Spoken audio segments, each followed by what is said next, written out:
Okay, everyone, I think we'll get started. Good evening, late afternoon, and welcome to the 2025 Empey Lecture. It's so great to see all of you here. This is Act 2 of the Empey Today. Earlier today at 2 o'clock, we had a wonderful panel to talk about who is family, and we're so delighted now to have this event to talk about who is family in a different way, and we're so glad that all of you could come. My name is Rhonda Breitkreitz. I'm the chair of the Department of Human Ecology, and on behalf of the department and the faculty, it's really great to see you, and I'm so glad that you're here. This year, we are very pleased to have the Vanier Institute of the Family co-sponsor this event. Based in Ottawa, the Vanier Institute of the Family is a national independent think tank committed to enhancing family well-being by making high-quality evidence about families accessible and available to the public. So as we get started, I want to ask, how many people here are affiliated with the Department of Human Ecology? Oh, yes, all right. How about other parts of the faculty? Yes, thank you. Thank you. My friends in other places, thank you for coming. How about other parts of the university? Anybody from other parts of the university? Great. Okay. How about the community of Edmonton? And how about the country of Canada?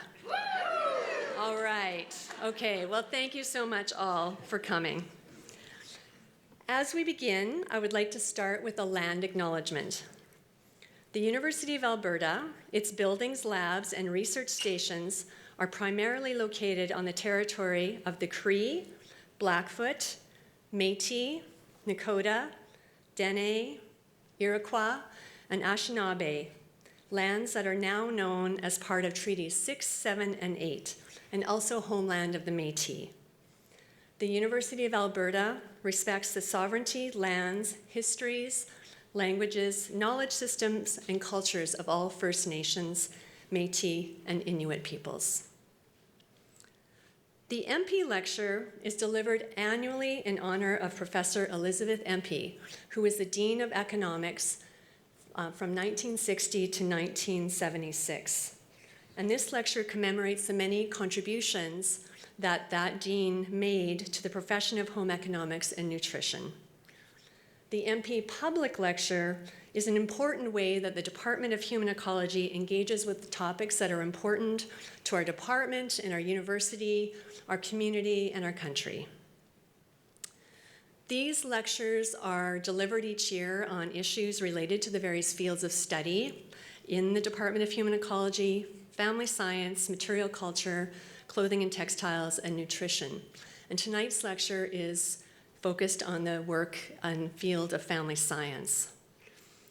And part of the work of family science is to think about the important role of social conditions, of policy, and of legal context for individual and family well-being. And many graduates of human ecology actively work to improve the social, economic, and policy environments in which we live, helping to create a more equitable society for everyone. And this year, working with the Vanier has just been a real pleasure with our first event and now this event, and I look forward to future collaborations with them. And based on popular demand, we're going to have a skill testing question. I don't know if you remember that we're going to have 2 skill testing questions. And I thought it would be appropriate, since we're partnering with the Vanier, to have them about the Vanier. So for people that were there earlier, these should be easy for you. Okay, so first question, and we have, where are Haneen and Vanessa? Okay, so we have Haneen Abraham and Vanessa Oisi Bonsu. They are going to pass out some fabulous gifts. So you want to be prepared for these. Okay, first question. Are you ready? Okay. When was the Vanier Institute of the Family established? Oh, well, okay. Deanna. 1965. All right, Deanna gets the first good present. Oh, good work, Deanna. Okay. Yeah. Okay, second question. Oh, Vanier people, sorry, you can't answer these questions. Okay. Where is the Vanier Institute of the Family based? Okay, you up. Ottawa. Good work. Okay. You can show your fabulous presents to everyone else and see what they missed out on later. Okay, great. Okay, so a few points just before we get going on the lecture. The washrooms beside this lecture hall are broken. So you need to go through to the atrium and then go around the sides to access the washrooms. In the event of evacuation, you need to go through the atrium and then out the door to the right. But, really, if you just get out of the building, that's what we need to accomplish. We'll find you later. This year, the Q&A session that we'll have after the lecture is going to be moderated by Dr. Margot Hilbrecht from the Vanier Institute. And so we're happy about that. Oh, yeah. Thank you, Isa. And then after the lecture, we invite you to join us for the Janet Fast Memorial Reception in the atrium. At 6:30, we're going to have a brief program to commemorate Dr. Janet Fast. Dr. Fast was a professor emeritus in the Department of Human Ecology who died unexpectedly on September 2nd, 2024, just a couple of days after her retirement party. Janet was a respected researcher and held many leadership roles at the University of Alberta. She was a member of the leadership team of AgeWell National Centres of Excellence, Canada's Aging and Technology Network.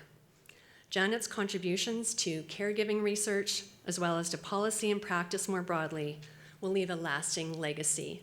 And we invite you to participate in our brief program that will happen about half an hour after this lecture in the atrium. And so now I am pleased to introduce our guest speaker, Associate Chief Justice Gwen Hatch. Gwen was saying to me, this is a handful, but I've got it. I think I've been practicing. Associate Chief Justice Hatch was appointed to the Manitoba Court of King's Bench Family Division in June 2013 and was then appointed to the Associate Chief Justice of the Family Division in May 2020, where she chairs multiple committees, including the Judicial Committee of Interjurisdictional Child Protection of the Canadian Judicial Council. Now that's a handful.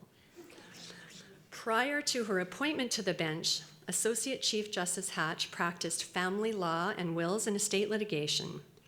She represented parents in child protection matters early in her career and subsequently acted as counsel for 2 Indigenous agencies for over 20 years. She was chair of the St. Boniface Hospital and Research Foundation and the Estate Planning Council of Winnipeg, and also served on the Board of Governors of the University of Manitoba. She has presented papers on child protection and other topics to the National Judicial Institute, as well as other associations and law societies. We are so thrilled to have you, Associate Justice Hatch, and we really look forward to your talk. Please join me in welcoming her.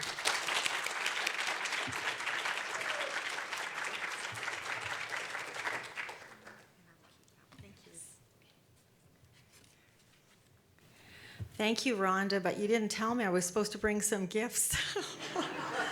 Left Manitoba without gifts. I didn't know this part of your program. So first of all, I would like to thank very much the Department of Human Ecology for inviting me, and I'd like to thank the Vanier Institute of the Family for inviting me to speak today.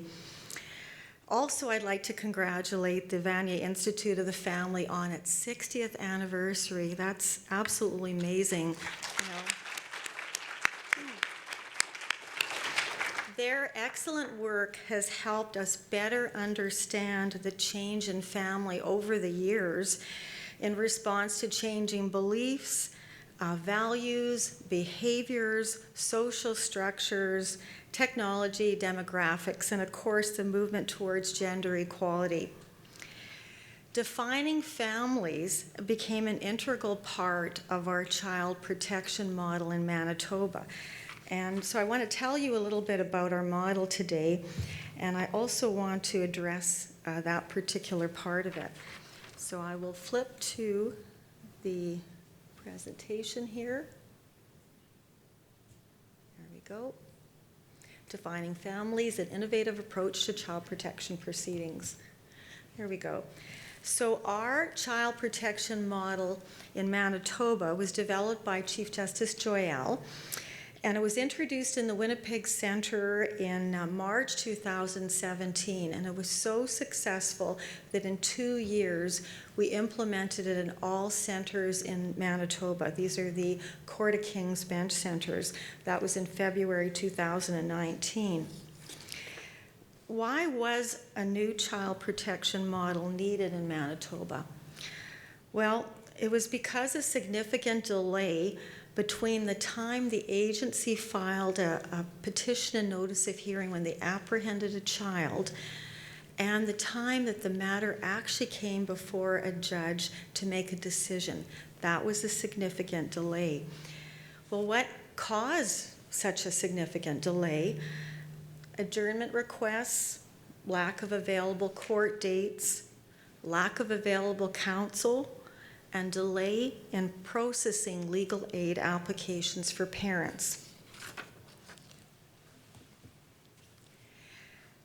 So our associate judges in Manitoba, those are the associate judges, members of the judiciary that ensure that procedural matters regarding these child protection proceedings are dealt with. So they look after things like making sure the agency has served the parents, or making sure the agency has given particulars, information about the apprehension.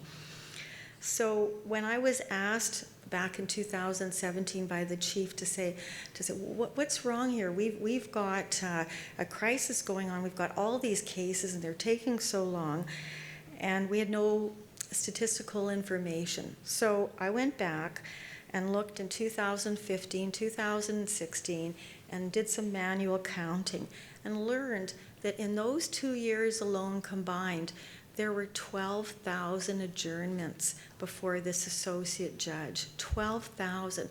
So that basically would mean that the lawyer for the agency would come before the associate judge on a procedural matter and ask for an adjournment, or parents' counsel would come before the associate judge and ask for an adjournment. So there were so many adjournments that that's what was causing delays. So one case would take about 8 months during this associate judge docket before it even got to one of us judges to deal with it. So when the issues that the associate judge, the procedural issues, were finally dealt with, then the child protection proceeding would come to a pretrial conference before a judge of the court. Now, prior to May of 2023, our Child and Family Service Act specified maximum total periods of temporary orders of guardianship. And so what that meant is that by the time the parent and the agency would come to a judge at a pretrial conference to try and see what we could do to help them, we couldn't order a temporary order of guardianship because the time had expired. All we could do was order a permanent order of guardianship in favor of the agency of the child. And for those of you who don't know, a permanent order of guardianship is an absolute termination of a parent's rights to that child. And it allows the agency to place the child for adoption following a certain appeal period. And then even when the case would come to us as a pretrial conference judge, you know, again, agency or parents' counsel, well, we need more time, we need more planning, so there'd be more adjournments. And all of this deferred child care planning, which was in the best interest of the children. That's the problem. Instead of it being looked after, it was deferred. And that's the sad part. And then finally, when people did say, you know, whether it was the parents or the agency, we want to go to trial, they had to wait another year, 12 months to even get to a trial. So that was happening in Manitoba. And that is happening in some provinces across Canada to this day. So what was the effect of the significant delay? It's fine to talk about delay, but what was really happening here? The greatest concern is that the parents stopped attending court during these many adjournments.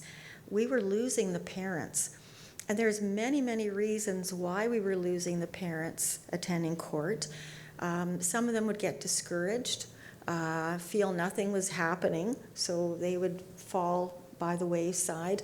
Others, it was poverty issues. They didn't have the money to keep coming to court. And so, with the loss of contact with parents, when it came to do childcare planning, you as a judge are talking to the agency, well, what kind of an order are you suggesting and what's the plan of care here? It was all being done without a family member's involvement. And so many permanent orders of guardianship and temporary orders of guardianship for these children were being granted where the Indigenous children were being placed in non-culturally appropriate homes. And I'm talking about in foster homes. Now, before the new child protection model in Manitoba, we had many, many private guardianship applications by foster parents. In other words, they were asking to be the legal guardian of the child. And many of these cases were cases where the child had been with them for 5 years in foster care. Mom hadn't been involved, dad hadn't been involved. Maybe it'd be 10 years, maybe it would be 12 years.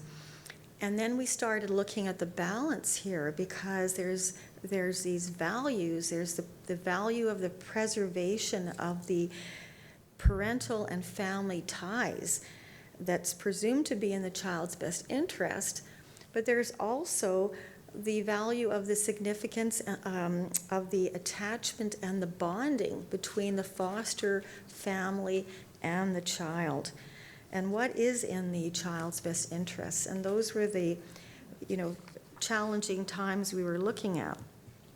So the context as well, when we were designing the child protection model, we were looking at charter rights.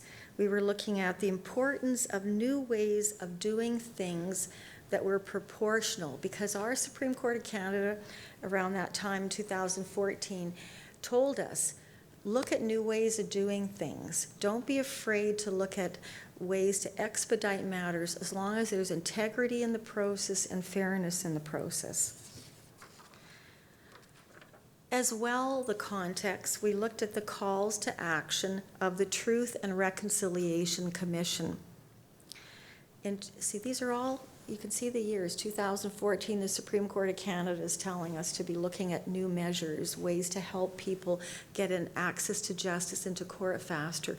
2015, the Truth and Reconciliation is releasing its 94 calls to action, and the first 5 calls relate to child welfare.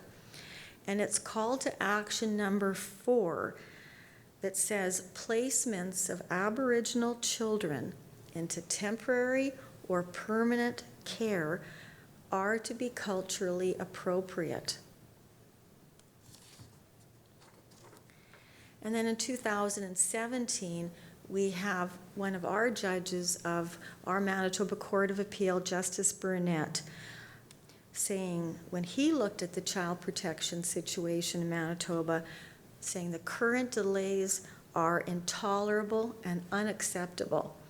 And he said the vast majority of apprehensions in Manitoba involve Indigenous children.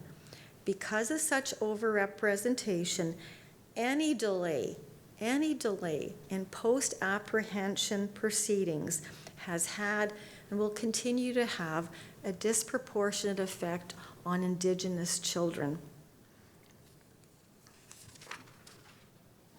So that was the backdrop for creating the child protection model in Manitoba. It gives you a sense. So with all of this, what's the next stage? Well, there was an extensive consultation process. And Chief Justice Joyal and I met with different agency council throughout the province to talk to them about, why do you think there's these delays?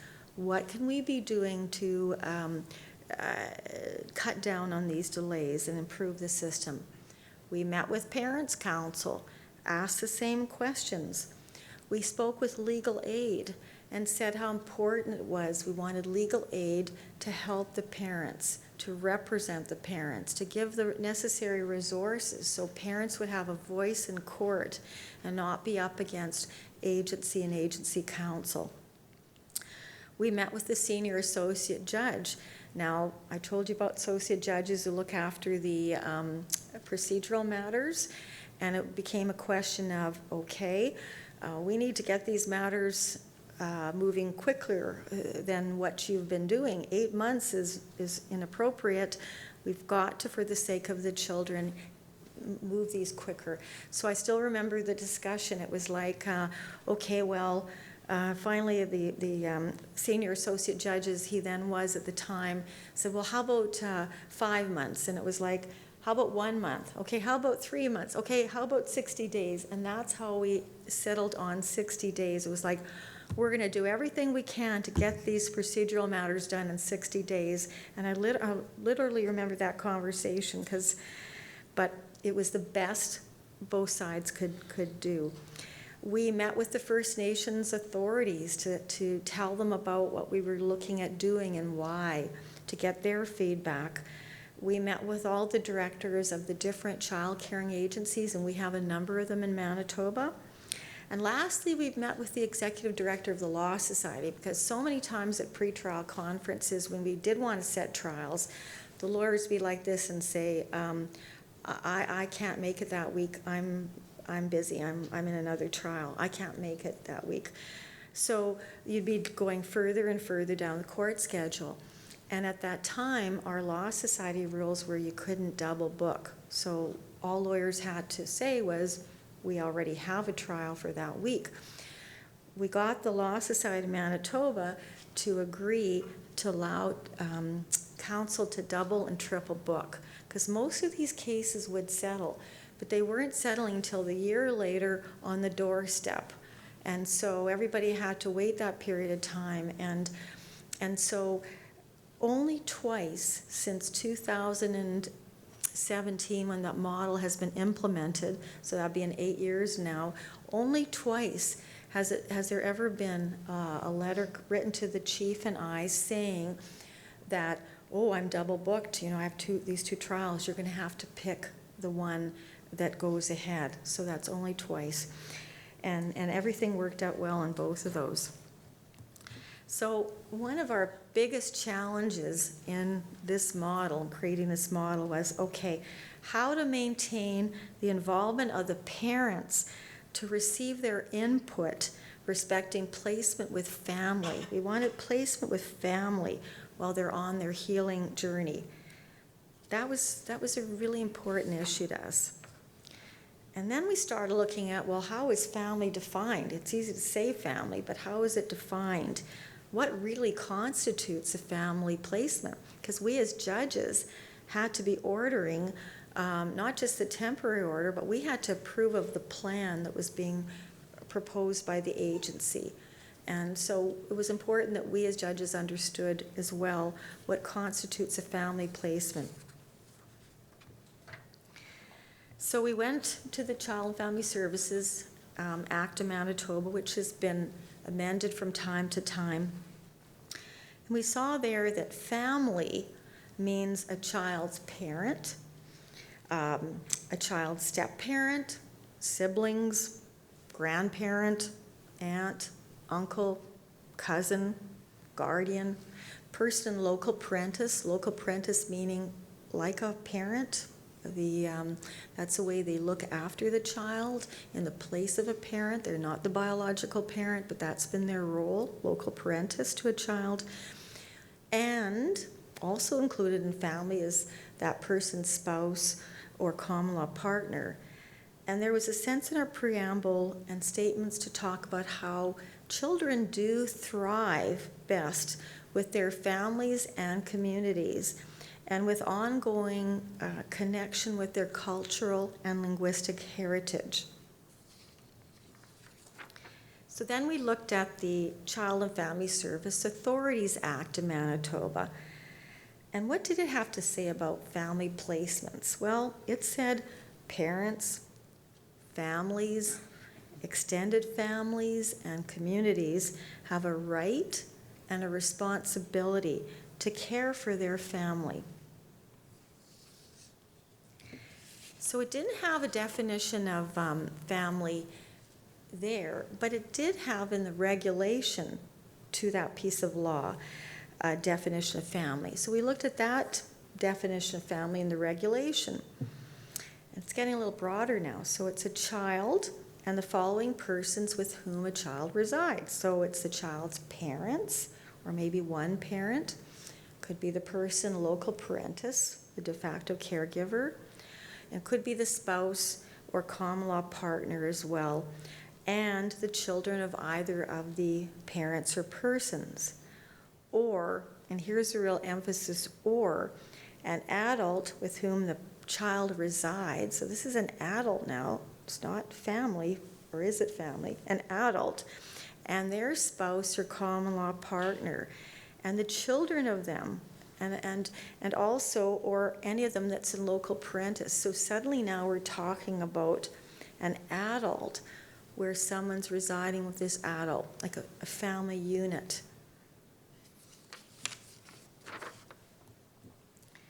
So what kind of a model is this? What did we kind of build here?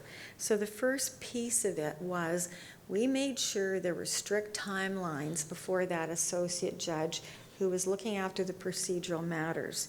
So these strict timelines, they've got 60 days, maximum amount of time that these procedural matters can be handled by the associate judge.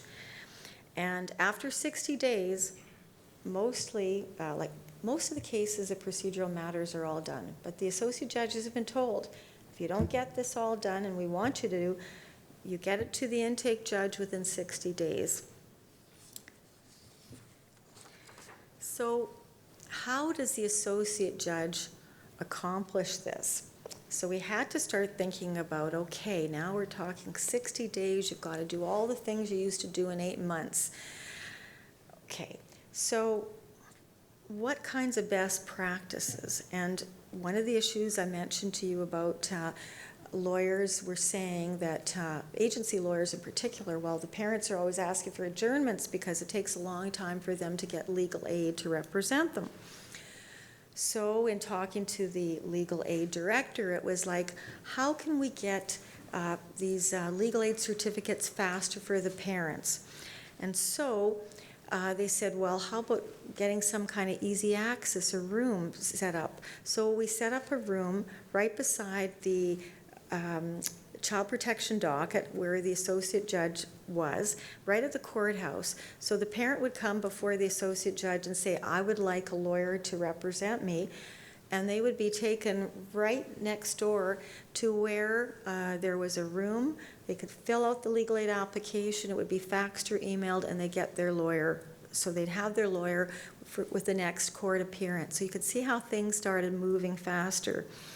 Agency counsel, we're told, you've got 2 weeks. You've got to put your particulars together. Particulars are why was the child apprehended? What were the circumstances? And what's your plan? So they had 2 weeks to be preparing the particulars, and the particulars were to be given to the parents' counsel within 2 weeks. So these were some of the best practices. One of the other best practices, we wanted to make sure that the agency counsel, when that parent came to court, agency counsel was always there with a social worker who was familiar with the child, planning for the child, and they could talk and be available to discuss planning for this child. They knew enough about the file because sometimes agency counsel were only going themselves to these appearances. There's other best practices. There was like a number of them, but these are the ones that I just wanted to share with you, other than to say we made it very clear that lawyers were not to be coming down without their clients. So parents were to come down with their lawyers, and agency counsel were to come down and always bring their social workers to court. So what would get through this period of time with the associate judge and the 60 days, and now comes to intake court. So 4 of us judges were the original intake court judges. We now have 8 because it was very important to keep the consistency of the model. And we looked after these matters as they came to court every Thursday, and as long as we used to start with about 60 matters on the list, and it was quite a long day, but you would give the parties as long as they needed, whatever time they required. That's what we gave them to help work things out. And it was very important as part of the model to make sure agency counsel and the parents' counsel always filed, we call it an intake brief, by the Friday before the Thursday appearance. And that intake brief was really, really helpful, because not only did it include things like what are the facts and who's disputing them, but it included a proposal, a plan for settlement. And we never used to have that before. Parents, if they either didn't show up or if they did come, nobody told them, nobody sat down and said, what plan are you proposing? What family placement are you suggesting? We didn't have that before. So suddenly a judge can walk in there to help the families and understand what's happening on this matter, because we had the briefs we read on the Friday before.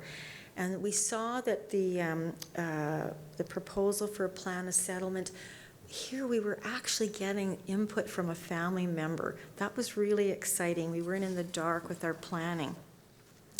So when the matter comes before us intake judges, the first thing we do is we try and help resolve the matter.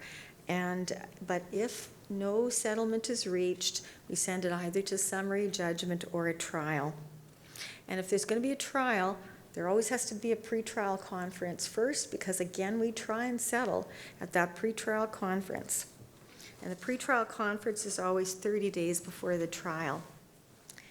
So, and once again, we require that parties prepare these pretrial conference briefs, because we want to know where they're at, and we want to be able to help them with the settlement. We also introduced around 2019 the eagle feather in our proceedings, and we have that at our courthouse, and we have that actually in the courtrooms. And it's quite important to us and to the parties being there. And sometimes too, if things get a little rough, and someone's having a hard day, a parent will say, do you need to hold the eagle feather for a while? And there's kind of like a calming effect. And but it does allow a person the opportunity to affirm an oath using an eagle feather. We thought that was important.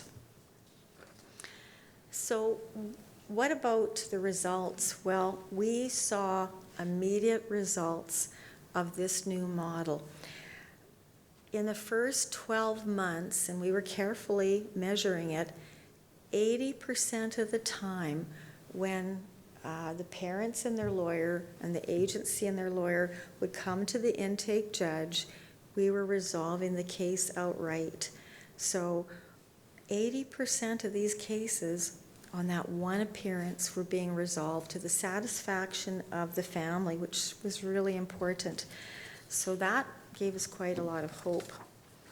And then we've continued to be very careful about assessing and gathering the statistical data. And we saw that there just continues to be a high resolution rate for the child protection matters at the appearance before the intake judge. So you can see my chart on page 29, and this is intake court. So by 2021, we had jumped up to 84% resolution at the one appearance. So when the council all came and parties came, 84% of the time we were able to resolve it. And you can see only 4 matters went to trial in 2021, 4 child protection trials. In 2022, you can see that 85% of the cases that came to the intake court judge were resolved at that one appearance. So only 5%, so only 2 cases, we only had 2 child protection trials that actually went ahead in 2022. And then in 2023, you can see that 92% of the cases that came before the intake judge were resolved at that one appearance, and there were no child protection trials in 2023. So even between the time of the 92%, they were settled. They never came to trial. And last year, 93%, which was really, really amazing, were resolved at that time. Now, part of the last 2 years, I believe, is our legislation was amended to now say there's no timeline on temporary orders of guardianship. Remember I told you before about how you had so many months to get temporary orders and then you were stuck with a permanent order? Now our legislation since June 2023 has been changed to say, you know, no matter what age of the child is, you can do indefinite temporary orders up to 24 months. So these have really helped resolution as well. But you can see how the intake court judges spend a lot of time working with the parents to try. During that day, we will give them as long as they need during those sessions. So we've gone from having delays of up to 8 months before the associate judge to 60 days before the associate judge, and we're maintaining the involvement of parents. And that's the culture change. And in child protection proceedings, because of this model, parents are routinely present. It's wonderful to have them in my court. And when they're present, they're most often present with counsel, whether it's at the intake court or they're set for a pretrial conference. They are there with counsel. They are there with alternate plans that they have prepared. They've taken ownership, and these plans involve care by others who they define as family. And trial dates, if we're going to give them, we give them within 3 months or 6 months. But as you can see, the last 2 years, we haven't had any child protection trials where the agency is pitted against the parent and the parent is pitted against the agency. So as we move along, in January 1st, 2020, so it's about 5 years ago, an act respecting First Nations, Inuit, and Métis children, youth, and families, that was passed by the federal government. It was enacted at that time, and this is now 3 years after our model. So this national piece of legislation I'm referring to as the Federal Act provides national child and family service standards for Indigenous children and their families. And the Act also affirms the rights of Indigenous communities to exercise self-government and pass and enforce child and family service laws of their own. And those laws may involve different definitions of family or family member.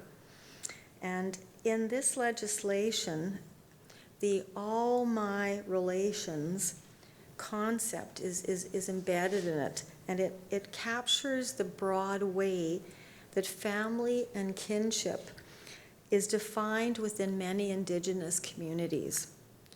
This concept recognizes all generations within a family and the unique roles that each play in supporting the well-being.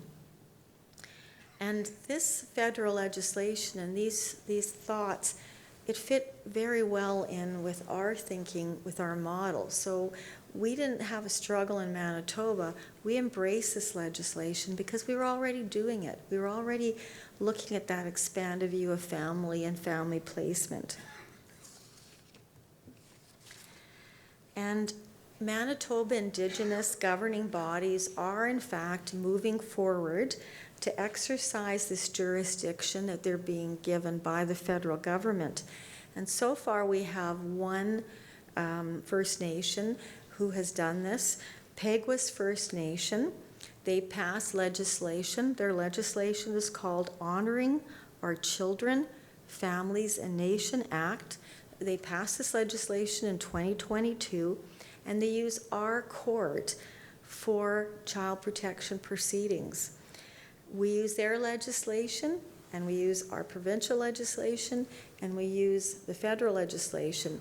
But primarily when it comes to their matters, and they have their own particular child caring agency, we focus when we make orders on their legislation. And what does their legislation, how does their legislation define family? Well, family means child, siblings, mother, father, step-parents, grandparents, aunts and uncles, whether by blood, cultural adoption, custom, or marriage, or, and this is huge, or a person considered to be a close relative to the family. A close relative is being defined as family for family placements and family in general. I'm going to flip over the next couple of slides. And just to point out what Peguis First Nation has done is they've embraced what the Federal Act did 2 years earlier in 2020, because the Federal Act also defines family, and it includes a person whom a child considers to be a close relative, or whom the Indigenous group, community, or people to which the child belongs or considers to be a close relative of the child. So we have this concept of the close relative of the child being embraced in the legislation from the federal point of view and from the Indigenous organizations. And so when we're being asked to make an order of where the child should be placed as part of the plan, in the Federal Act it talks about always a child first priority should be placed with the parents if they're able and healthy enough to take care of their children. But the second choice will be an adult member of the child's family. So we already know what that means. The Federal Act says child's family includes a close relative. And how that's defined is a very broad way. So I'm just going to skip over a couple slides here. Other than to mention, I'll just go back for 1 minute because this is where things change in Manitoba in terms of an act respecting child and family services, Indigenous jurisdiction, and related amendments passed in Manitoba June 1st, 2023. And what's significant about this piece of legislation was it basically took our Manitoba legislation and we changed our Manitoba legislation to embrace the federal legislation. And then we put a spin on it. So we talk about best interests now, but this is the point I really want to make, is the placement priority. Because now, when it comes to a child being placed in Manitoba, whether it's an Indigenous child or a non-Indigenous child, we're supposed to look at if there is no parent or family member placement possible. An Indigenous child is to be placed with an adult who belongs to the same Indigenous group, or a non-Indigenous child is to be placed with an adult who belongs to the same ethnic or cultural community. So our province went further and said, you know, we should be treating children, whether they're Indigenous or not, we should remember that placements should be considered to be with an adult who belongs to community. It's community of the child's background. So whether they're Indigenous or not, we can learn from these principles and the Indigenous legislation. I'll just skip a little bit more here. And I do want to mention that the Manitoba legislation reminds us all how important it is to resolve things by agreements. So like the federal legislation, it says, look at, can there be a family support agreements between the agency and the parents, kinship care agreements, customary care agreements, voluntary care agreements. Those are things that can be done that keep it from coming to court. I'm just telling you all about our experience of those cases that do come to court. But there's many cases that are being handled with private agreements that we as judges don't see. And these agreements are being encouraged, which I think is wonderful. And then there was a challenge to the federal legislation. And our Supreme Court of Canada just last February said, these national child and family service standards of how Indigenous children should be treated, they're appropriate, they're constitutional, and they should be followed. And to us, we have been following them since the model was pronounced back in 2017 and before they themselves were pronounced. And we see this for the Indigenous children and families as an aspect of reconciliation. And so just lastly, I'd like to end by saying, as an aspect of access to justice, the model does indeed establish timely, efficient means to resolve issues that affect not just children, but their families. And these things arise because a child's been apprehended. And that's a huge dramatic event, as you know.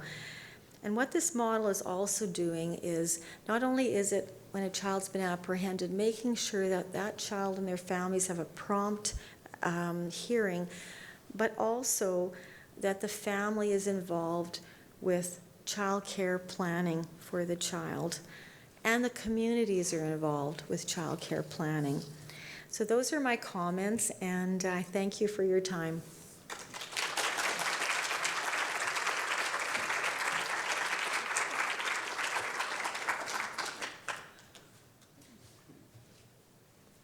Well, thank you, Associate Chief Justice Hatch, for that very comprehensive presentation. It's really quite remarkable, the transformation that the child protection model has brought into place. We have a few minutes for some questions and conversation. So I think if you have a question, if you could put your hand up, and then I'll call upon you. Nora. Go ahead.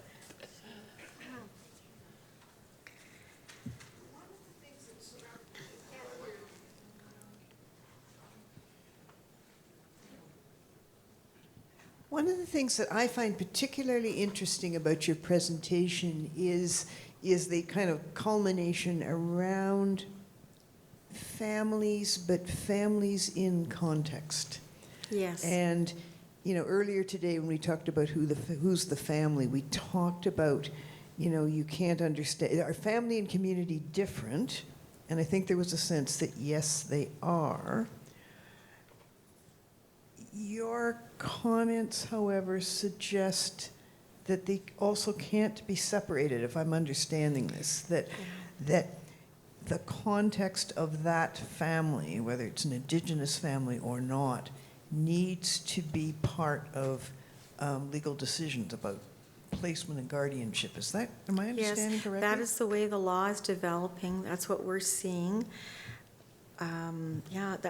It's amazing, the embracing, and also the Federal Act. I didn't have an opportunity to mention this, but the children are under the Federal Act, so this applies to the Indigenous children. Under the Federal Act, Indigenous governing bodies are entitled to come to court and make a representation. So even though they're not parties, like a parent in the agency, the federal legislation that was enacted in January 2020 is saying if this child is a member of a particular Indigenous governing body or community, which I would say 99% are, they come to court and they give a representation. And most of the time they're there in court saying, these are the supports we can give to the family. This, we appreciate mom has this problem with drugs or other different addictions, but this is what we can do to help support mom or support the placement. Very rarely, but I have once had a situation where mom and the agency were agreeing to one plan and the Indigenous governing body and their lawyer came and wanted a different plan. But, again, it was like talking to them and saying, we appreciate your input, but the priority is the parents and the child and the agency, and we were focusing there. So you can see how things are changing, and the role is limited because they are limited to making representations. They cannot give evidence. They cannot cross-examine. They are not a party. They're not entitled to full disclosure. We've had motions now where they want some disclosure, and there's some cases that say, well, we'll give you the basics, enough for you to know about the case to make a representation to guide us. But under no circumstances, do we have to follow what they are suggesting. But it just shows you the weight they're being given by the legislation. I hope that's helpful. Anyone else? Yes.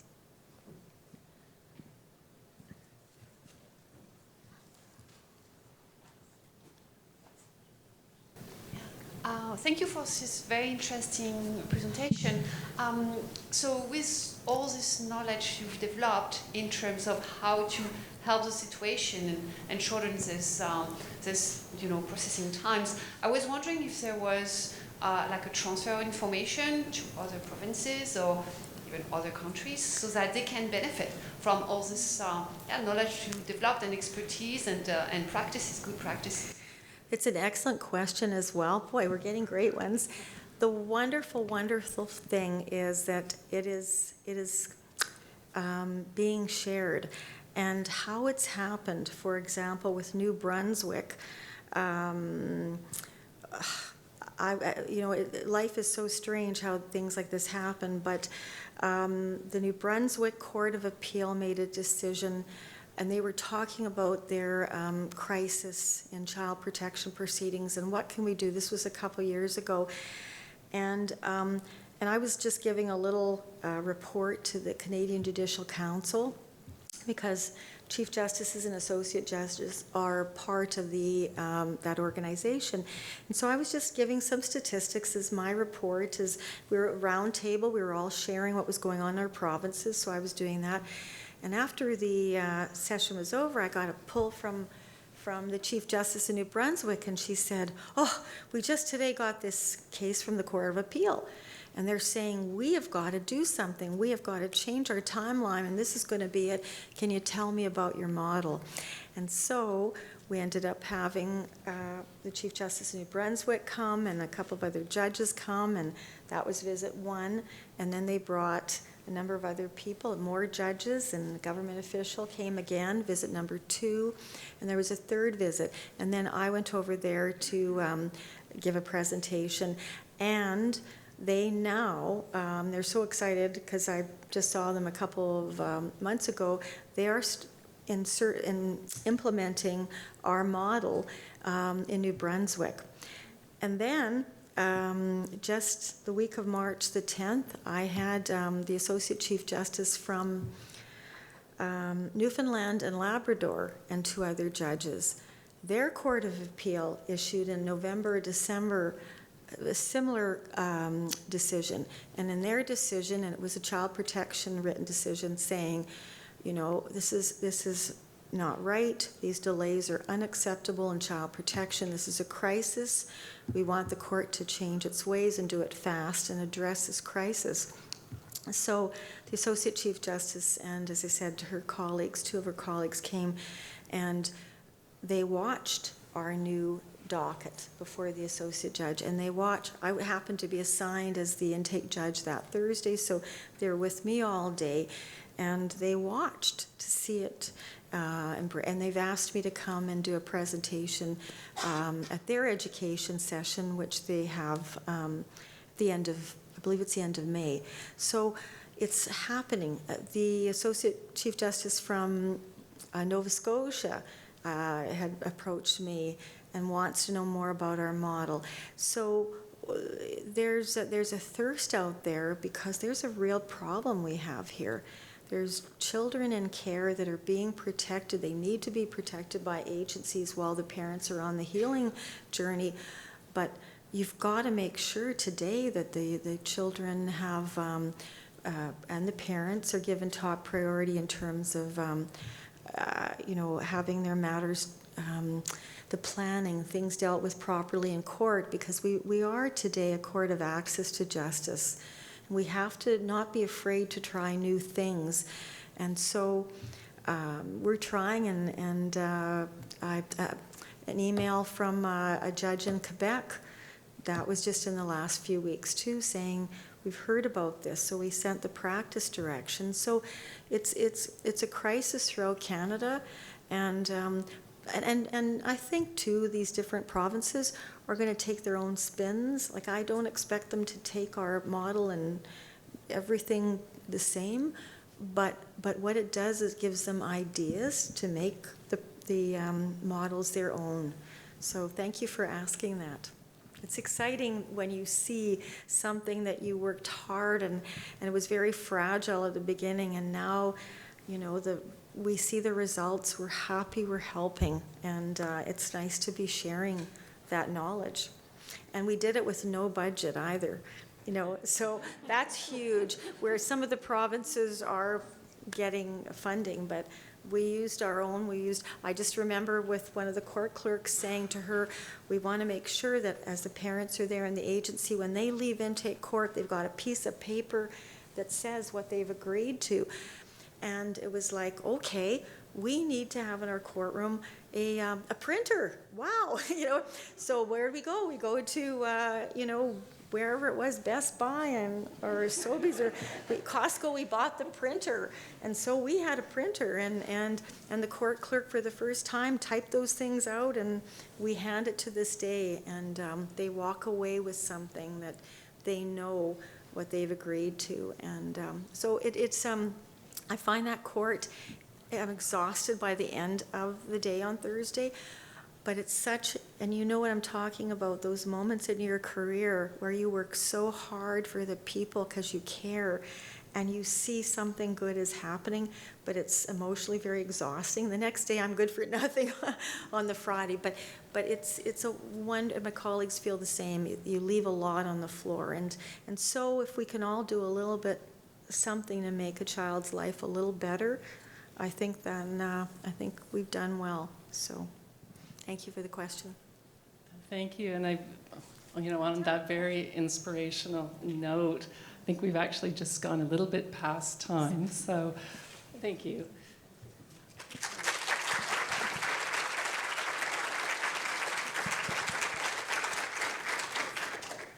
So I'd just like to thank Associate Chief Justice Hatch for a very inspiring talk. He's very passionate about the model, and it's really great to hear about it. Thank you. I'd also like to thank Deanna Williamson and Margot Hilbrecht for part of the planning committee for this event. Thank you to both of you for your contributions. And I'd also like to thank Kathleen Shippett, who keeps it all together from Alumni Affairs. And I'd like to thank Angus and his team, who are the best tech guys ever, do a fabulous job every year. And finally, I'd like to thank Christy Nohos and Sarita de Guzman, who just did stuff that needed to be done. So I don't know where they are, but thank you to them.